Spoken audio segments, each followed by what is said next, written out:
I, as was mentioned, have been at Apologetics Press for the last, going on 20 years. This will be my 21st at the end of December. And lots of times when I tell people I work at Apologetics Press, well, they get a little smirk on their face and they say, Apostolic Express.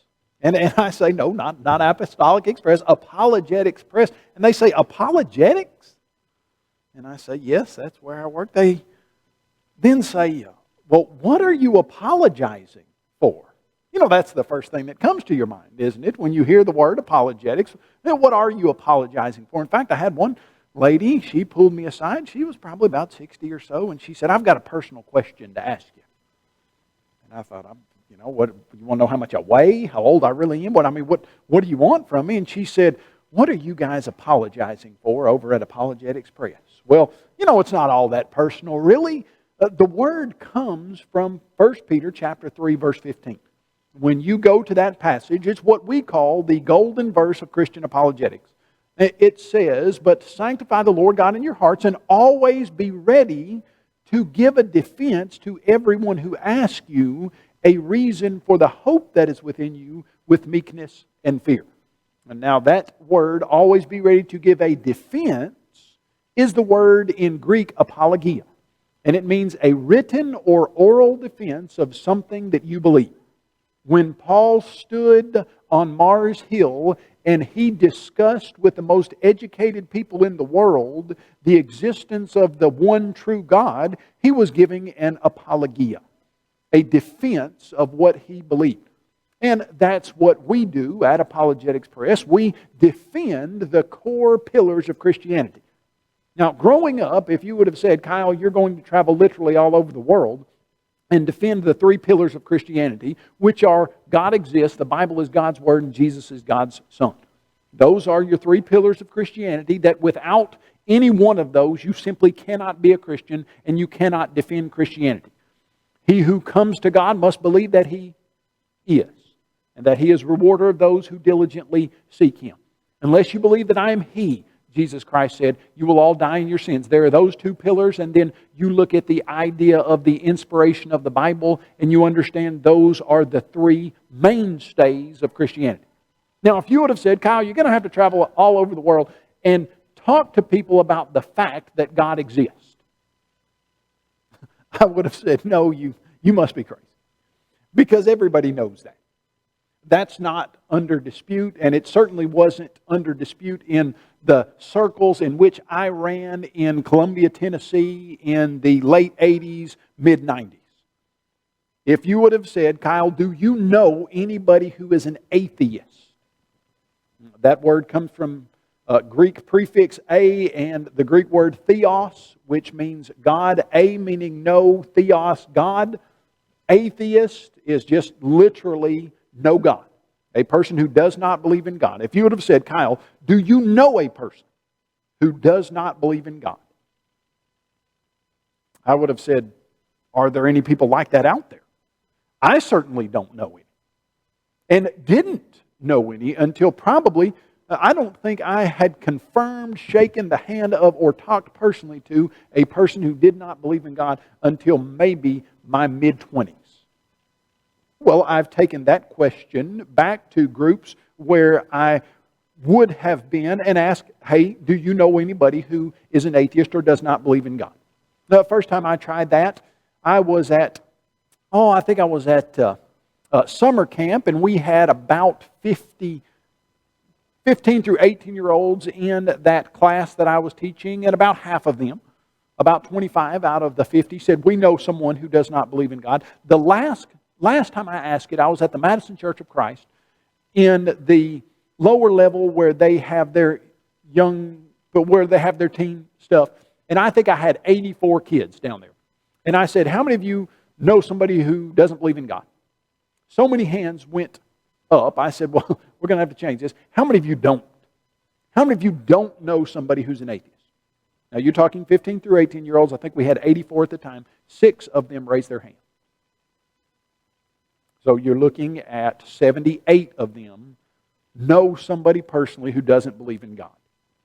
Now, that has happened in the last 25 years.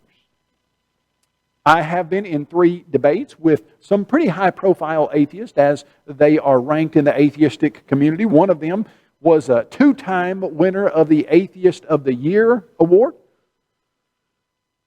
I always think that's very interesting. I mean, can you imagine having a Christian of the Year award? I wouldn't even understand that. But this guy, the American Atheist Organization, awarded him Atheist of the Year. Another one of them is the co-president of the Freedom from Religion Foundation, and has been now for a number of years, and is recognized as one of the leading atheists in the world. The third individual is an agnostic.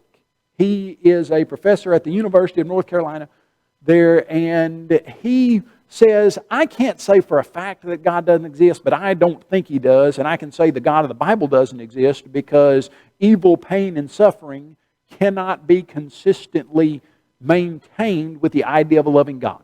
And that was what our discussion was on there in, I think that was 2014 was the last one we were in. Now, I bring that up simply to say this. I'm involved in lots of meetings and speaking engagements at different places, and lots of times we'll do a gospel meeting. We'll just be preaching the gospel, and you say just be preaching the gospel because that's a thrilling thing. But if you were to put on your sign out front, we're having a gospel meeting August the 9th through the 12th, what kind of attention does that get these days? Now, let's just be honest. You pass out some flyers, you do some door knocking, call your friends, post it on Facebook, invite everybody that you know. If you're a congregation of 250 members on a Sunday morning, if you're, you don't want to say lucky, but if things are going right, you might have 310, 320 that Sunday, but then on Monday evening, you probably have 180 if you're lucky. And then that Tuesday, you might have 150. Now, don't get me wrong. I'm not trying to discourage that kind of work. In fact, often I will speak to a group of 2 people. I've been teaching a Bible class that has had 2 or 3 people in it, and I've taught classes that have 12,000 people in them. I don't think that the number of people that comes has really a whole lot to do with what can get done in a Bible class or an effort like that. In fact, I believe sometimes you might have 12 people, but one of the people that is influenced in that meeting will go on to do some amazing things that God will use them to do, and you never know what good God will do with an effort. Don't misunderstand what I'm saying. But when we had our last debate, it was on the campus of the University of North Alabama, there in Florence, Alabama. The auditorium held about 1,500 people, and it was almost packed to capacity. And as they estimated how many people we had watching, there were about 90 to 100,000 people ultimately that watched the debate. Why is that? Because people are interested in the idea of a Christian being able to defend the concept of God. As Christians, can we stand up in front of an increasingly unbelieving world and say, I know there's a God, and this is how I know, and you should recognize the truth of this and change your mind as well? Can we do that? Well, I think we absolutely positively can do that, and I think we can do it with love and kindness, and I think we can do it with boldness and reason and truth, and I think we can answer every argument that the skeptic and the unbeliever has, and I think we can do that in a way that shows we care about them and we care about the truth and right thinking.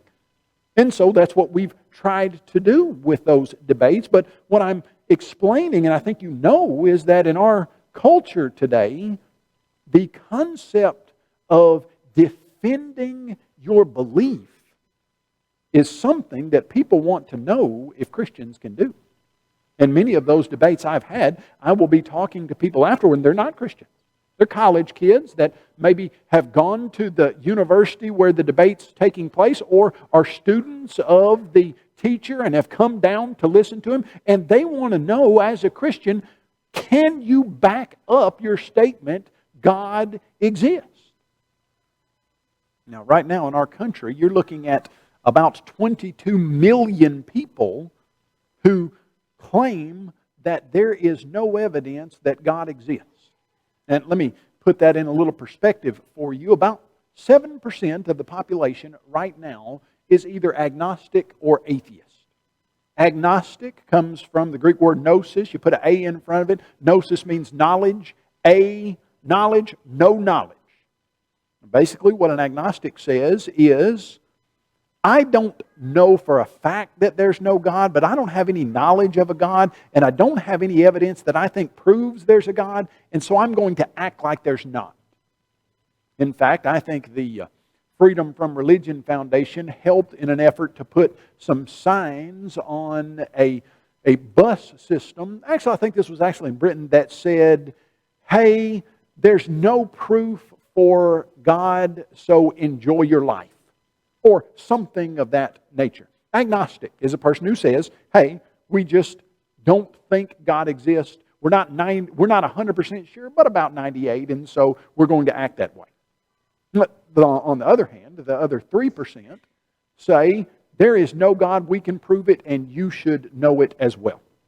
And so agnostics and atheists in the United States of America make up 22 million of the adult population. About 350 million people in the United States. Adult population, you're looking at maybe about 200 million or so, 180 million. So you're looking at 22 million atheists and agnostics. That's quite a few. In fact, you start throwing numbers around like that, and, well, it gets kind of out there insofar as, just putting some concrete understanding on 22 million. I don't know if you've ever driven down I-65 on a Friday evening going through Birmingham, Alabama. If you have, you know that you don't want to drive down I-65 on a Friday evening going through Birmingham, Alabama, if it has anything close to rush hour traffic. You don't want to be there anywhere close to between 3 and 6 o'clock on a Friday, and if you got past 8 o'clock, it'd be much better. If you got there before 2 o'clock, it'd be much better, because Birmingham traffic is, well, it's a phenomenon. And what I mean by that is there are about 1 million people in the Birmingham area and its surrounding suburbs, and all of them own 2 cars, and they drive them both to work on Friday. How they can do it, I don't know, but somehow it happens, and you get stuck in the middle of that, and an hour later, you've gone about 3 miles, and you realize, wow, there's a lot of people down here. Birmingham, Alabama, and its surrounding area, 1 million people. Multiply the entire population of Birmingham, Alabama by 22. And every one of the people in those 22 cities the size of Birmingham, Alabama, claim that God doesn't exist. And that's the type of unbelief we're dealing with in our nation at the present. And sadly and unfortunately, that number is only on the rise. It's not getting less. And so the fact that your elders have seen fit to have a discussion of these pillars of Christianity and defending the basic truths that we can know and believe, well, I think that's something very commendable. And I think it's something that we all need to be able to do, and it's something that we absolutely can do. But sometimes we might have to apply ourselves, because I think some of us have, well, we've had these ideas for so long, and we've just thought so many people already understood them that we haven't felt like we needed to defend them. It's one of those things where we just figure, well, they'll get it. Let's just get on to something more important. Well, this is becoming that something that's more important. In fact, if you were to ask what's the most important question in the world, does God exist, is that question. In the beginning was matter, says Charles Smith. And matter begot the amoeba, and the amoeba begot the bacteria begot the worm begot the fish begot the amphibian begot the reptile begot the lower mammal begot the lemur begot the monkey begot the man who imagined God. This is the history of man. Now that's almost a verbatim quote from an atheist who put in a nutshell for us the concept of godlessness. The idea that this physical, material universe is all that is, all that was, all that ever will be, and that you as a human are a product of random chance processes over multiplied millions of years, and that there is no eternal soul, there is nothing supernatural. All that you can touch, see, taste, hear, or smell on this planet and in this physical universe is all that exists. That's atheism. When you die, that is the end of you. Before you lived, you weren't here. There is no meaning, no ultimate destiny for any person, place, or thing. And in billions of years, there will be a heat death, and the universe will never even remember that you were here. Atheism. 22 million people in the United States of America right now claim that's the situation in reality. Now, I dare say that's not you. It might be. You might have seen the advertisement on Facebook or the sign, and you might be here as an atheist.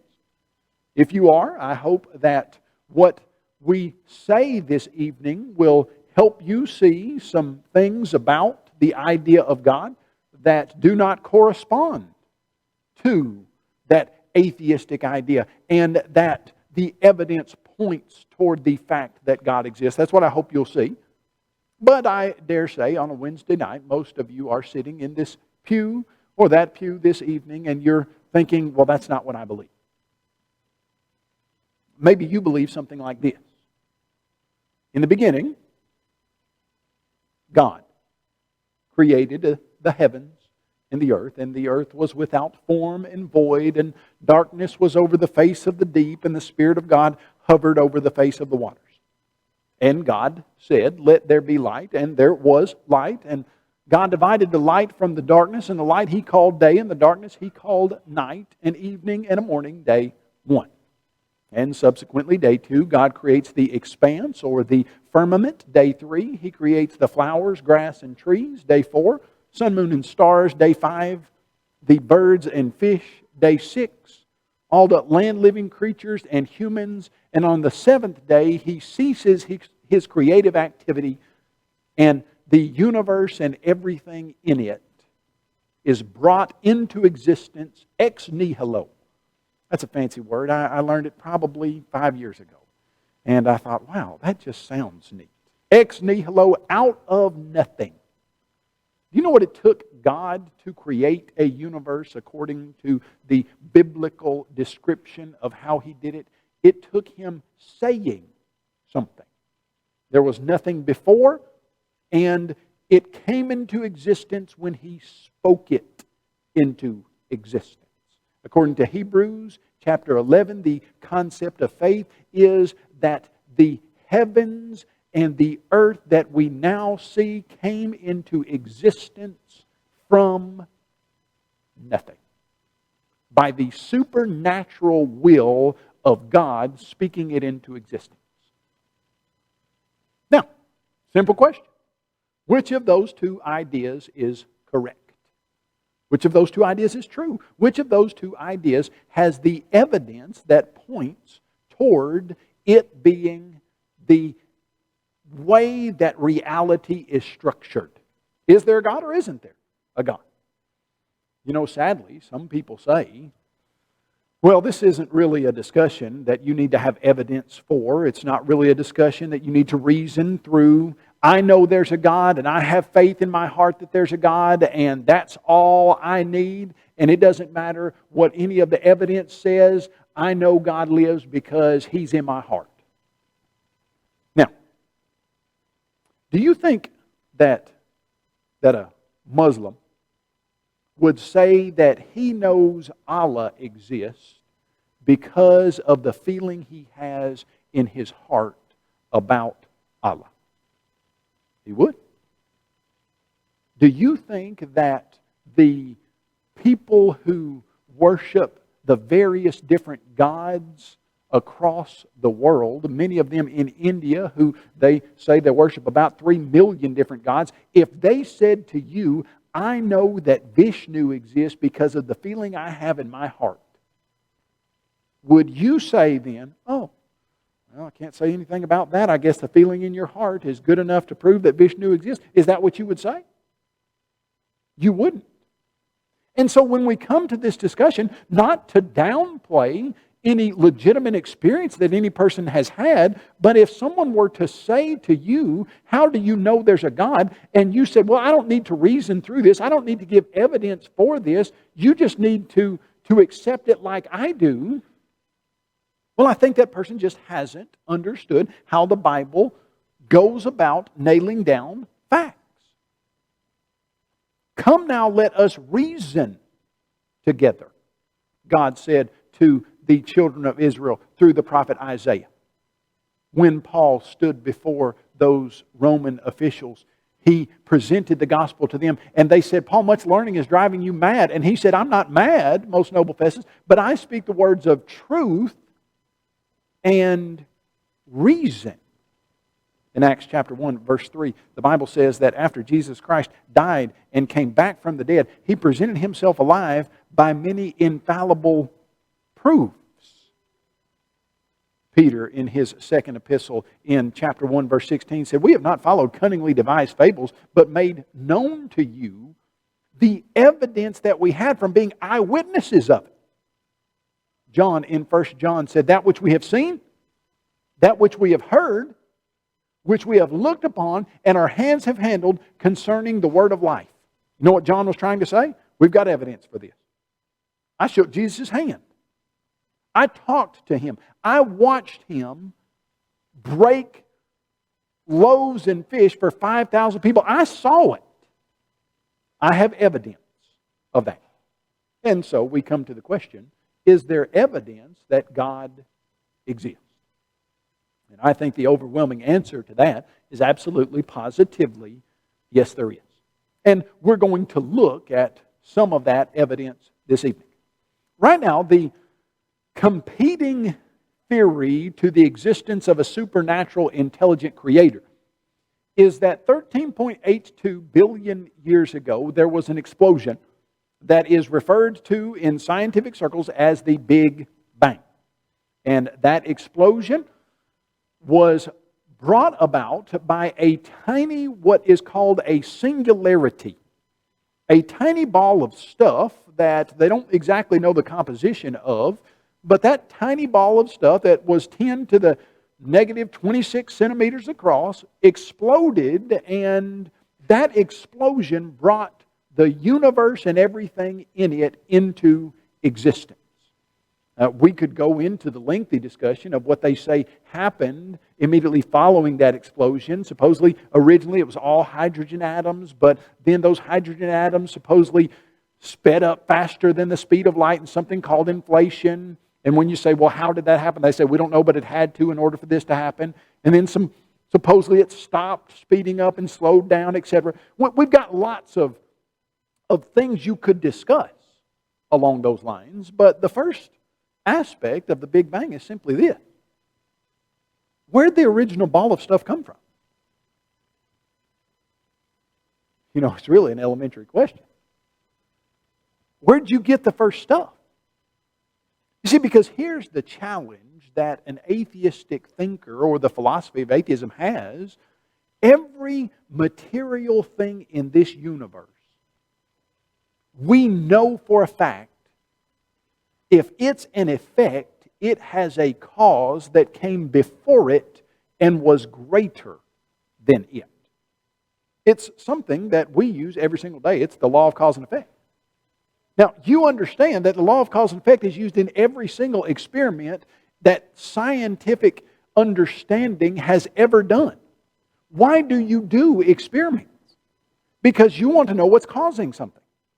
When someone has a upper respiratory infection and it's not the flu and it's not anything that anybody has seen, then what's the next question that people want to know? Okay, you've got something we've never seen. What's causing that?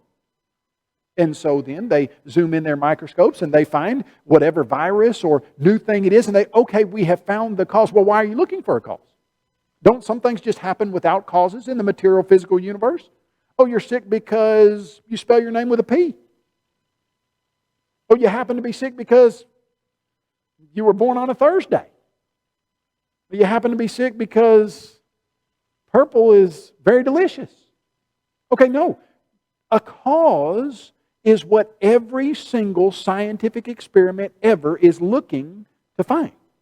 You see, the law of cause and effect says that in this material universe, if you have an effect, it has a cause that came before it or was simultaneous to it and was greater than it. You know, I've been using this illustration for years, but it makes the point. Suppose that you were listening to me this evening, and as you were listening to me, all of a sudden, let's say this. Let's say I've got our Apologetics Press study Bible, Defending the Faith study Bible, right here. It's a 2,500 pages. We just put it out about 18 months ago. It has basically everything that we've ever written in it, positioned in a place in the Bible where you would naturally want to know that answer. Like all the stuff we're talking about tonight is in Genesis and at the beginning, and then it has, I think about 600 different alleged Bible contradictions that are answered, etc. Well, suppose that I said, work with me here, you're paying attention, you're listening very closely to what I'm saying, and all of a sudden, that Apologetics Press study Bible flies across the room, going 100 miles an hour and slams into the clock in the back. Your eyes get as big as saucers, and you turn to me and you say, Kyle, what caused that Bible to shoot across the room? Now, what if I were to say to you, nothing? Sometimes books like that just spontaneously shoot across the room, and that's what happened this evening. There's no cause for that, so just be careful as you're walking by any books of that nature, because they might just spontaneously shoot across rooms. Now, then you begin to wonder, was anything that the gentleman said who introduced this guy true at all? Because if he really thought that books spontaneously shoot across rooms at 95 miles an hour, that is one of the most ridiculous ideas that I've ever heard spoken from a public venue. Nobody thinks that. No, nobody does think that. But here's the problem. If you are an atheist, and you understand that every physical material effect has a cause that came before it and was greater than it, and you get back to that tiny ball of stuff that you say exploded, the next question is, where'd that stuff come from? You see, what's interesting to me is the answer that is given to that question by some of the most brilliant minds, but who have adopted this incorrect idea of atheism, and because of that, they're forced to say things that are literally absurd. I'm thinking of a man by the name of Stephen Hawking. You might know who that is. He had Lou Gehrig's disease. He is now deceased, but he was very prominent as a theoretical physicist. He wrote several different books, and in one of his books, he put forward the idea that there could have been the possibility of maybe a supernatural creator out there somewhere. Where his colleagues were irate at that, and so basically they demanded that he write another book that clears that up. And so he did. He wrote another one, and in that book he said, maybe you basically read my previous book that might have given the impression that there could have been a supernatural creator out there, but that's not true. He said, but one of the problems we've got is that original ball of stuff. Where does it come from? And here's what he said. He said, stars, like the sun, don't spontaneously pop into existence from nothing. Thank you. We knew that. You don't have to have a PhD in theoretical physics to know that. He said black holes don't pop into existence from nothing. He said, but whole universes do. You mean to tell me that the answer that the most respected atheistic theoretical physicist has to offer is that an entire physical effect of a universe popped into existence from nothing? That's what you've got. If you're dealing with the idea that in the beginning was matter, you have to get the original stuff, and it's a physical effect, but you have to then say it doesn't have a cause, which would violate the most fundamental scientific idea that's used every single day. You've got to have a cause for the physical universe. Now, if there were a time when there was absolutely nothing, what would you have right now? Nothing. I think it was Aristotle who said, nothing is what rocks dream about. That's in-depth right there, isn't it? If there were a time when there was nothing, you'd have nothing. We've got something, so there's had to been something. But the problem is that the atheist community knows that the physical, material universe isn't eternal. It had to have a beginning. And so the best they can do is say it popped into existence from nothing. Now, if we've got a physical effect that is material, and we know every material effect has to have a cause, but the cause can't be like the effect because it's got to, well, not have a beginning. It's got to have always been here. You know, lots of times when the atheist looks at this argument, they say, okay, so you're saying that there's a supernatural God? Yes. Well, what caused God? The next question, isn't it?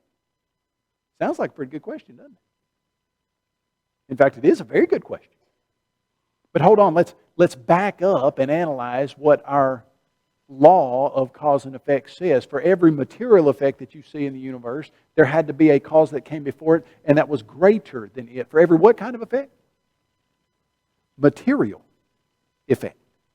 You see, the bottom line is both the atheist and the creationist understands that something has to act not like matter. For since the beginning of creation, God's invisible attributes have been clearly seen, even His eternal power. You see, something had to have been eternal. We know matter is not eternal, but what I find so interesting is that when I debate people like Dan Barker, the co-president of the Freedom from Religion Foundation, he will suggest, okay, well that little tiny ball of stuff, well it doesn't act like real matter. It doesn't follow the law of cause and effect. It acts like something else. What's it act like? Well, it acts like supermatter. Really? It acts like something more than nature. It acts like supernature. Oh, so you're saying there had to be something at the beginning that wasn't composed of matter, that has an eternal nature that could always be here, that is not like any matter we've ever seen, studied, or looked at, and it's not even conceivable for the term matter. It's got to be something supermatter. Yeah. It's got to be something super nature. Yeah. Isn't that what we've been saying? A supernatural God? You see, the first problem with the atheistic idea is that there has to be something that's not matter. And that something has to be eternal, and it has to be supermatter. It has to be supernature. It has to be above and beyond and more than matter. Now, the next problem that the atheistic idea runs into with this idea of the law of cause and effect is that the law of cause and effect says the cause has to be greater than the effect. What are you dealing with here when we say we live in the universe? You know, it doesn't sound all that imposing. We just live in the universe. I mean, the word is just, designed to mean the one verse, universe, like a unicycle. It's just one. Well, how big is the universe? You know, the fact of the matter is I've got about 50 minutes of material on the size of the universe that we are not going to get into tonight. But it is fascinating to start a study on the size of the universe. You know, for years, people thought you could literally count the stars. Tycho Brahe, in about 1475, counted what he thought was 777. Pretty good. Johannes Kepler, you'll probably recognize that name, came after Brahe, and I think Kepler said, no, Tycho, you're wrong. There's way more than that. There's 1,056, or somewhere around there. You know how many stars are in the Milky Way galaxy? Now, you got to qualify that and say it's in the Milky Way galaxy, because the Milky Way galaxy is where we live, right? And it's the exciting galaxy because it has the name of a candy bar. And when I was a kid, I always thought, man, yeah, I want to live in the Milky Way galaxy because, hey, that one's named after a candy bar. You know, there's some other galaxies out there like GX309 and X25. I mean, they're numbers. Who wants to live in a number galaxy when you can live in the candy bar galaxy? Well, I always thought we had a pretty special galaxy because it was named after a candy bar. You know how many stars they estimate are in the Milky Way galaxy? Now, let me give you just a little perspective on a star. The sun is a middle-sized star. You can put 1 million Earths inside of the sun. Okay, so if you were able to recreate the Earth 1 million times, you could put 1 million Earths inside of our one star, that sun. Some stars are 1,000 times, actually they suggest to us 1,400 times bigger than the sun. So you could put 1,400 suns in those stars. If our star, the sun, will hold 1 million Earths, then that means 1,400 million Earths, or 1.4 billion Earths, you can put in some of the stars. Now, how many are there? Well, I think now about 5 years ago, they estimated that there were about 100 billion stars in the Milky Way galaxy. Let's see what kind of number 100 billion is. Let's say you get up every morning and you count to 10,000. Do you want to do that? Well, I don't. I have no desire to do that. Years ago, my son, he used to get up my oldest son, when he was little, he would get up before my wife and I, and he would get up and just watch a cartoon or something. And this particular morning, he got up and I said, Drew, what'd you do today? He said, well, I counted. I said, oh, cool, what'd you count? He said, nothing, just counted. I said, what'd you count to? He said, 3,000. You ever got up on a Saturday morning, fixed yourself a cup of coffee and thought, you know what, today I think I'm going to count. Yeah, I haven't. I have not. But apparently, Drew was not the only kid that did that, because I've used this illustration all over, and I had another young lady come up to me and said, I do that too. Well, if you are a closet counter, no problem, great, more power to you, nothing wrong with that. Maybe you count to 10,000 every day. All right? 10,000 every single day, and every one of those numbers represents a star, some of them 1,400 times the size of the sun, which would be 1.4 billion times the size of the earth. 1, 2, 3, 4, 5, 6, 7, 8, 9, 10, 11, 12, 13, 14, 15. Every single number represents a star. And you count 10,000 a day, and some of them are 1.4 billion times the size of the earth. Do you know how long it will take you to count to 100 billion? 100 years? 10,000 every day for 100 years, that's a lot. Not even close. 1,000 years? Nope. 5,000. 10? 15. Now you're counting to 10,000 every single day for 10,000 years. Still not anywhere close.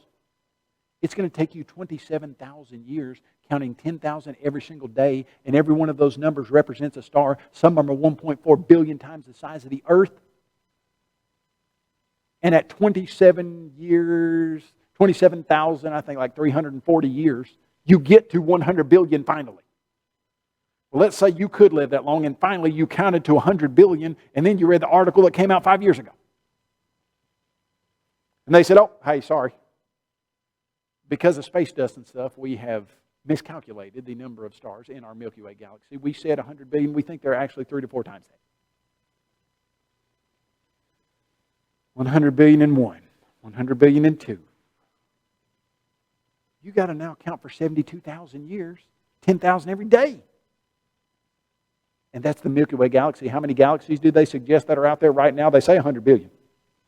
So now you do the counting for 27,000 years, and each one of those represents a galaxy, and each one of those galaxies could have 300 billion stars in it. You see how big we're talking? And what are we told brought this humongous universe into existence? A tiny singularity that popped into existence from nothing and then exploded and brought a universe into existence that has a suggested 100 billion galaxies. And if I had the time to explain that it is supposedly 96 billion light years across, but Oxford scientists think it might be 250 times 96 billion light years across, which is, a light year is the amount of miles that light travels in a year. It's 186,000 miles per second. 96 billion light years across, but it might be 250 times that. So what do you got to have? Well, you've got to have something that is bigger than that according to the law of cause and effect. What's bigger than that? For since the beginning of creation, God's invisible attributes are clearly seen, being understood by the things which are made, even His eternal, something's always had to be there, power. What could give you a universe as big as ours? Folks, in all honesty, let's be serious. A tiny singularity exploding cannot bring that about. It takes something bigger. What does it take? Infinite power. Power that has no limit. Power that is so mind-boggling that it cannot even be reached, the edge of that power. God's invisible attributes can be seen by the things which are made, even His forever nature that is so powerful, He can speak a world into existence that has 100 billion galaxies in it. Now that's the God we're dealing with. And when it comes to scientific evidence to prove that that God exists, we've got it. When it comes to philosophical evidence to prove that that God exists, we have it. When it comes to moral evidence to show that that God exists, it's available. I'm here to stand before you and repeat something that you have for years, but the truth of it has never been legitimately questioned even. In the beginning, God created the heavens and the earth, is still and always will be the most accurate, scientifically valid statement ever uttered. And aren't you excited that you and I get to worship and be a part of that God's kingdom? Well, I appreciate you being here this evening, and I look forward to being with you for the next couple weeks, and we'll be dealing with various subjects of this nature and defending the faith, and I'm glad you're here, and I'm glad I've gotten to be here. Let's pray. The universe declares your majesty. You are holy.